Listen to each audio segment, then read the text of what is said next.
Hello guys, good morning guys, good morning. Alam ko na guys, gamitin yung schedule sa post management guys. Mas maganda pala yung gamitin guys. Halimbawa, busy ka sa kinabukasan.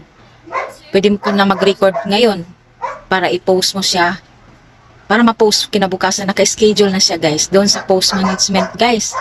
Kung makita niyo sa tools guys, post management.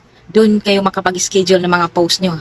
Halimbawa lang guys, di kayo maka-active kinabukasan. Iniisip niyo na hindi na kayo makapag-post. So, ang gagawin niyo pala yun guys, para di kayo mawala ng post guys. Gumawa ka na ngayon.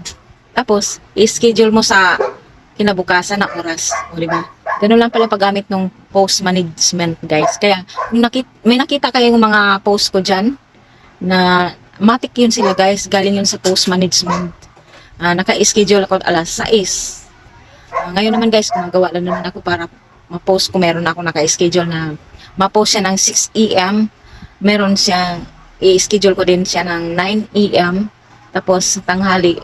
Basta makagawa, pag iniisip nyo mabisi kayo kinabukasan guys, pwede na kayo gumawa ng video ngayon at i-post nyo muna sa post management yung naka-schedule ang time kinabukasan.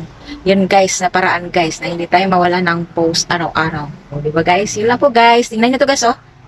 Yan ang sinasabi kong post management na makikita sa tools natin. Diyan kayo maglagay ng post na pupost nyo kinabukasan para di na kayo mahirapan. Yan lang po guys. Bye-bye!